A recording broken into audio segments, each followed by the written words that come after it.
Assalamualaikum warahmatullahi wabarakatuh. Alhamdulillah wahdah wassalatu wassalamu ala man la nabiyya ba'da. Amma ba'd. A'udzu billahi minasyaitonir rajim. Wal baladut thayyib yakhruju nabatuhu bi idzni rabbih walladzi khabutha la yakhruju illa nakida. Kadzalika nusarrifu al-ayati liqaumin yashkurun. Pada surah Al-A'raf ayat 58 ini Allah Subhanahu wa taala kembali memberikan perumpamaan kepada kaum musyrikin khususnya dan kepada umat manusia secara umum, keadaan orang-orang kafir dalam menyikapi firman-firman Allah Subhanahu wa taala dan orang-orang yang beriman. Allah Subhanahu wa taala banyak memberikan perumpamaan di dalam Al-Qur'an dengan menyebutkan fenomena-fenomena alam. Tujuannya adalah sebagai prolog untuk mencerahkan orang-orang kafir, orang-orang musyrik yang memang belum bisa menerima firman-firman Allah Subhanahu wa taala dalam bentuk ayat-ayat qauliyah, dalam bentuk wahyu, sehingga Allah mengantar mereka dengan ayat-ayat kauniyah. Pada ayat 57 Allah juga menggambarkan bagaimana Allah mengirim mendung yang dibawa oleh angin,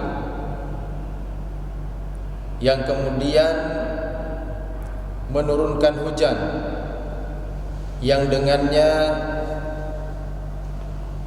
tanam-tanaman, tumbuhan-tumbuhan,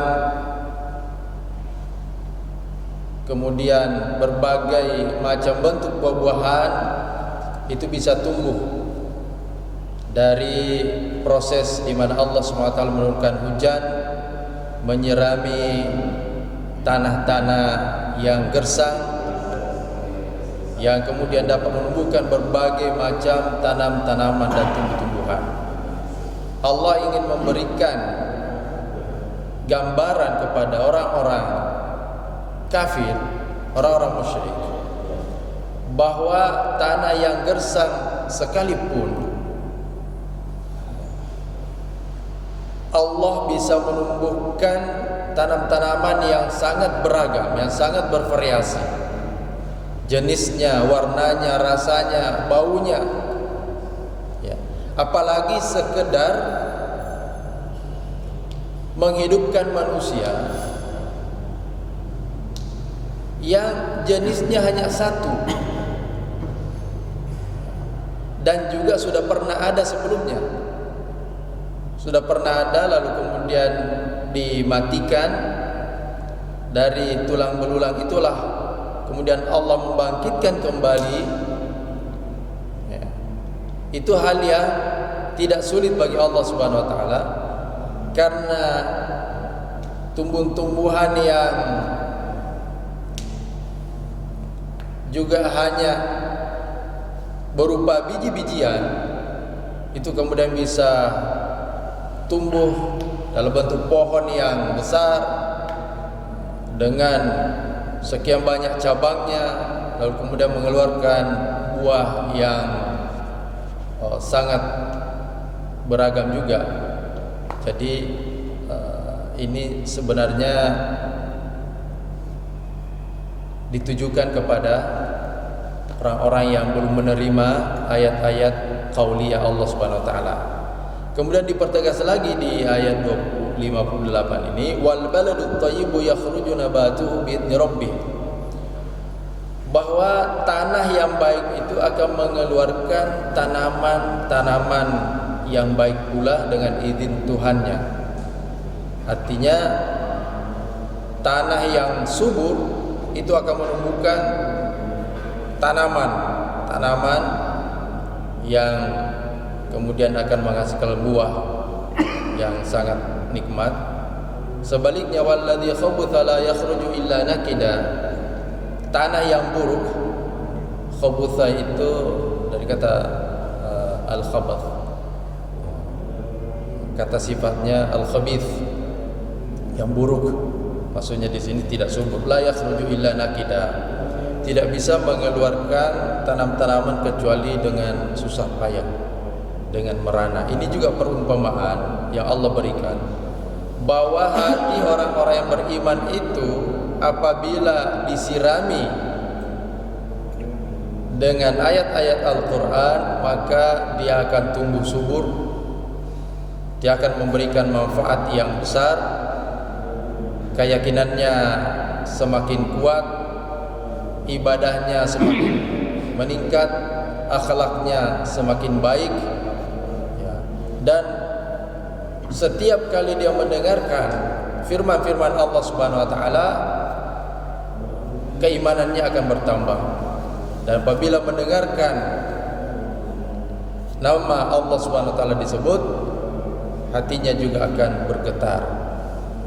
Jadi semuanya akan memberikan manfaat, baik itu dibacakan ayat-ayat Al-Quran maupun hadis-hadis Nabi sallallahu alaihi wasallam, dan nasihat apapun juga yang disampaikan dalam bentuk kebaikan, maka semuanya akan bermanfaat baginya. Nah sebaliknya, orang-orang kafir, orang-orang yang telah ditutup hatinya, orang-orang yang mengeras hatinya, maka ibarat seperti tanah yang gersang, tanah yang tandus, tanah yang tidak subur. Dia tidak bisa menumbuhkan tanam-tanaman. Meskipun disiram dengan air yang banyak, tidak ada pengaruhnya. Memang ada jenis tanah yang tidak bisa menumbuhkan tanaman. Ada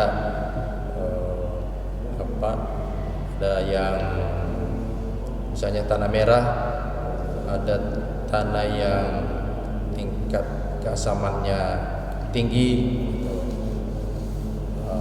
sehingga kita melihat kalau ada orang yang mau menanam bunga ya, atau sebuah pohon di tanah yang seperti ini, dia harus mendatangkan tanah yang subur, digali kemudian dimasukkan, karena dia tidak bisa,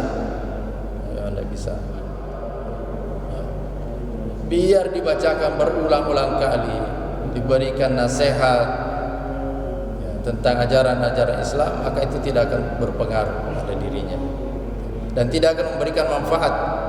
Beda dengan orang beriman, innamal mu'minuna alladzina idza dzukirallahu wajilat qulubuhum. Setiap kali mendengarkan nama Allah Subhanahu wa taala, maka memang akan memberikan pengaruh pada jiwanya. Dia akan merasakan ketenangan, kebahagiaan. Kalau dalam salat dia mendengarkan firman-firman Allah Subhanahu wa taala, meskipun dia tidak paham artinya, itu dia akan merasakan ketenangan, kebahagiaan. Dia akan merasakan sebuah kenikmatan. Apalagi kalau dia sudah bisa memahami artinya, bisa mentadabburi. Wa idza tuliyat alaihim ayatuhu zadatum imana. Keimanannya semakin bertambah pada Allah Subhanahu wa taala. Kadzalika nusarriful ayati liqaumin yashkurun. Demikianlah kami menjelaskan ayat-ayat Allah Subhanahu wa taala bagi kaum yang bersyukur. Pada prinsipnya bahwa Allah Subhanahu wa taala memberikan pencerahan kepada umat manusia dengan berbagai macam pendekatan, dan manusia tabiatnya sulit mempercayai sesuatu yang dia tidak menyaksikannya. Maka Allah pun juga memaparkan secara gamblang bagaimana dengan kekuasaannya Allah bisa melakukan apa saja yang dia kehendaki terhadap makhluknya. Maka demikianlah halnya kehidupan setelah kematian.